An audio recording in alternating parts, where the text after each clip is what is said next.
व्यवस्था में परमेश्वर ने कहा था कि यहूदियों को विश्राम का दिन मानना है और यहूदी आज भी सबत का दिन मनाते हैं, यानी कि ऑब्जर्व किया जाता है सबत का दिन आज भी। और यीशु मसीह अपनी ज्यादातर चंगाइयों को सबत के दिन करते थे और ये भी एक कारण था कि यीशु मसीह यहूदियों को खटकने लगे थे। वैसे यीशु ने सबत के दिन के बारे में एक दिन ये बात कह दी थी। उसने उनसे कहा, सबत का दिन मनुष्य के लिए बनाया गया है, ना कि मनुष्य सबत के दिन के लिए। सबत का दिन यानी कि विश्राम दिन, आराम दिन। यहाँ पर बात ये कही जा रही है कि इंसान को आराम देने के लिए ये दिन बनाया गया है, ना कि इस दिन को इतना बड़ा समझ लिया जाए कि हम इंसान इस दिन के लिए बनाए गए हैं। इंसान सबत के दिन की गुलामी न करने लग जाए, बल्कि सबत का दिन इंसान को आराम पहुंचाने के लिए बनाया गया है। और वैसे आगे यीशु ने कहा कि मनुष्य का पुत्र यानी कि यीशु मसीह सबत के दिन का मालिक है। देखिए, इजरायलियों को ये दिन इसलिए ऑब्जर्व करने के लिए बोला गया था उस वक्त, ताकि वो ये जान सके कि सबत जैसा एक विश्राम है परमेश्वर का। आज के समय की बात करें तो इंसान 6 दिन काम करता है, यानी कि रोटी के लिए काम करता है, लेकिन 7वें दिन आराम करके परमेश्वर को समय दे करके आप ये दिखा सकते हैं कि हम रेस्ट कर रहे हैं और हम रोटी के लिए जीवन यापन नहीं कर रहे हैं, बल्कि हम परमेश्वर के वचन जो कि रोटी के बराबर है उससे जीवित रहते हैं। अब सबत के दिन को ऑब्जर्व करने की नए नियम में बिल्कुल भी जरूरत नहीं है,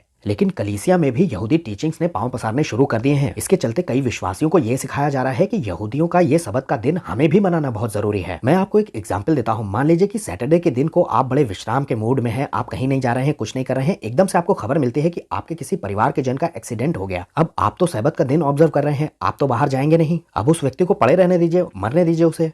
क्या आप ऐसा करेंगे? बिल्कुल भी नहीं करेंगे। और अगर आप ऐसा करते हैं तो आप परमेश्वर से चिढ़ने लग जाएंगे कि देखो ये तो हम कर ही नहीं पा रहे हैं। फिर ऐसी टीचिंग दी ही क्यों गई है जिसे हम पूरा ही नहीं कर सकते? देखिए पौलुस ने क्या कहा है, कुलूसियों 2 चैप्टर। इसलिए खाने पीने या फिर पर्व या नए दिन या सबत के विषय में कोई तुम्हारा फैसला न करे, यानी कि कोई तुम्हें जज न करे इसके बारे में कि तुम सबत मनाते हो या नहीं, या फेस्टिवल मनाते हो या नहीं, क्योंकि ये सब बातें आने वाली बातों की परछाई थी। लेकिन यीशु मसीह है वो मेन सब्सटेंस। जिस चीज की वो परछाई है वो असली चीज तो यीशु मसीह है, ये बात कही जा रही है यहाँ पर। अब गलातियों 4 में पौलुस कहता है, पर अब तुमने परमेश्वर को पहचान लिया है। बल्कि बात तो यह है कि परमेश्वर ने तुमको पहचान लिया है, तो तुम उन कमजोर और बेकार की आदि शिक्षा की ओर क्यों झुकते हो? क्या तुम फिर से गुलाम बनना चाहते हो? आगे की आयत में लिखा है कि तुम दिनों, महीनों और नियत समयों और वर्षों को मानते हो। पौलुस यहाँ पर आगे कह रहा है कि मैं डर रहा हूँ कहीं ऐसा ना हो जाए कि जो मैंने मेहनत की है तुम्हारे ऊपर वो बेकार हो जाए। दरअसल गलातियों की कलीसिया में भी यही समस्या थी कि कुछ यहूदियों ने आकर ये फैलाना शुरू कर दिया कि तुम्हें खतना कराना जरूरी है, या फिर ये वाला दिन मानना जरूरी है, ये वाला फेस्टिवल मानना जरूरी है, सबत मानना जरूरी है। जब ये बात पौलुस को पता चली तो पौलुस कहता है कि अरे गलातियों निर्बुद्धियों, तुम आत्मा की रीति से शुरू करके क्या शरीर पर खत्म करोगे क्या?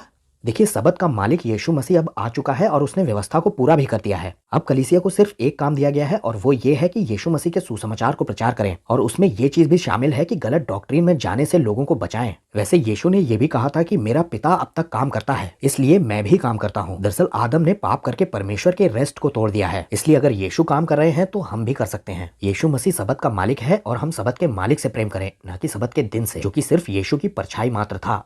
वैसे ये बता दूं कि 1000 साल का जब यीशु का मिलेनियम राज्य शुरू होगा तो मंदिर के बाहर बलिदान भी किए जाएंगे और सबत भी ऑब्जर्व किया जाएगा। वो परमेश्वर के पुत्र यीशु मसीह के ऑनर में सबत को मनाएंगे, उसकी वर्शिप करने के लिए। हम सबत के दिन को ऑब्जर्व करने के लिए नहीं, बल्कि सबत के मालिक को ऑब्जर्व करने के लिए बनाए गए हैं। सबको जय मसीह की।